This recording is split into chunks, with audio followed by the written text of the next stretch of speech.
Welcome friends to another video, and today I'm going to talk about the house of Nino Cerruti and its 1881 Signature Concentration Eau de Parfum. This is a fragrance that came to the market in 2017, so it's a more recent fragrance from the house. And the perfumier behind this one is called Nadej Legarlantezek. And I have to say right from the beginning of this video that this is a very interesting fragrance, very beautiful fragrance, and a somewhat unexpected surprise. I'm more familiar with the fresh fragrances from this house because I used a lot of them throughout the years. My personal favorite being 1881 Pour Homme, which is very nice for spring, summer and fall when it's warm, it's hot outside. And I was surprised to see that Cerruti tried to make a different type of fragrance, going for cold weather. And the biggest surprise was to actually smell the fragrance, which is simply amazing. This is a leather-based fragrance. I have here a sample of 10 ml. And let's go to the composition so I can tell you what the notes inside are. We have pepper, nutmeg and grapefruit in the top notes. We get leather, labdanum and cardamom in the heart notes, and patchouli, amber, pepper tree and vetiver in the base notes. On my skin, this fragrance smells simply beautiful. And if you want me to give you a, let's say, a comparison with a different fragrance that shares some similarities with this one, I would say Ferrari Leather Essence. The leather note inside both these fragrances resembles a lot. Of course, they have different composition, but the overall scent is quite familiar between these two fragrances from these different houses. Nonetheless, Leather Essence is actually cheaper than 1881 Cerruti Signature. This one opens very, let's say, very dark on my skin. We get the nutmeg and the pepper and also the grapefruit.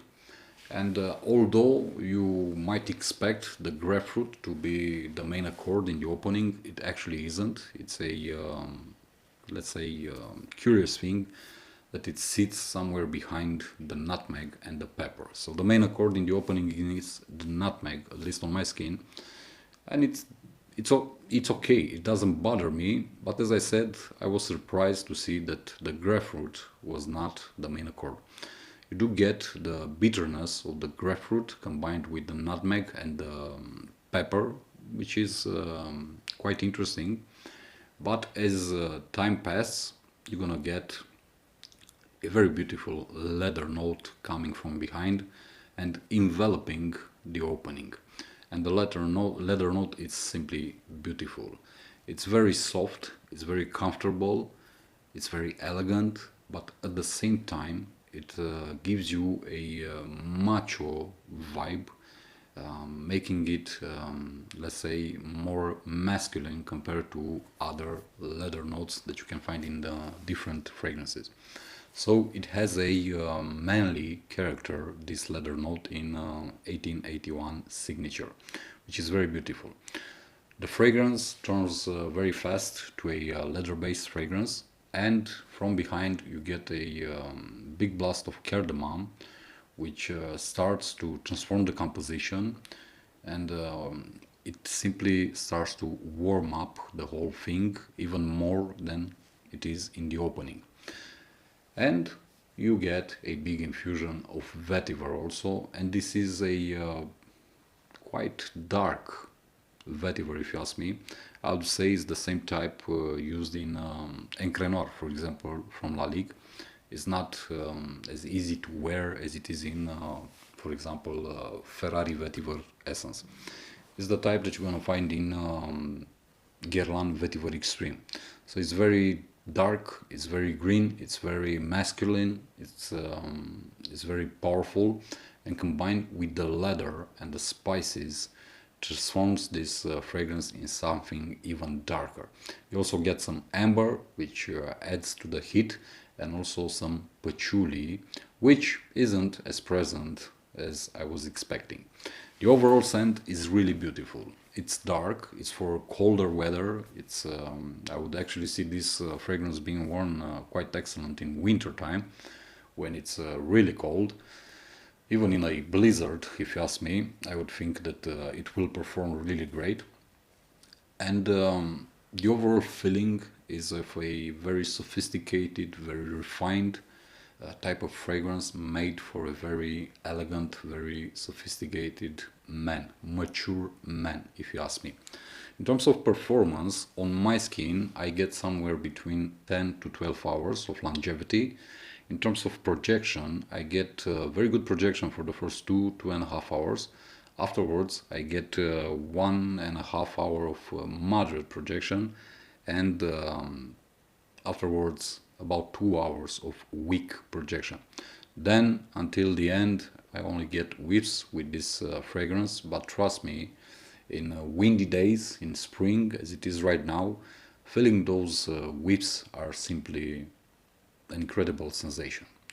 It smells really, really, really great, if you ask me, this fragrance. I see this being worn by a very mature guy, if you ask me. Formal occasions would be the best scenario when to wear it, but also I would see you wearing this one dressed up in a, I don't know, business casual type of clothing. Nonetheless, this isn't a fragrance to spend time with your friends, going out to the movies and whatnot. It's simply too elegant for those scenarios. I highly encourage you to give it a try. You may actually fall in love with this one. I'm honestly surprised with the fragrance. I wasn't expecting a fragrance like this from the house of Cerruti, mainly because I'm more accustomed with their fresh fragrances. But they've done a really, really great work, and I'm actually considering to buy a full bottle and to add it to my collection. Also, it attracts a lot of compliments, so for those of you who are interested in compliments, you can go ahead and try this one out. It's not very expensive. You're gonna purchase it for around 40 to 50 euros, and to be honest, in my opinion, that's a bargain for this type of fragrance. This pretty much does it for this video. See you in the next one. As always, my friends, be safe, be good.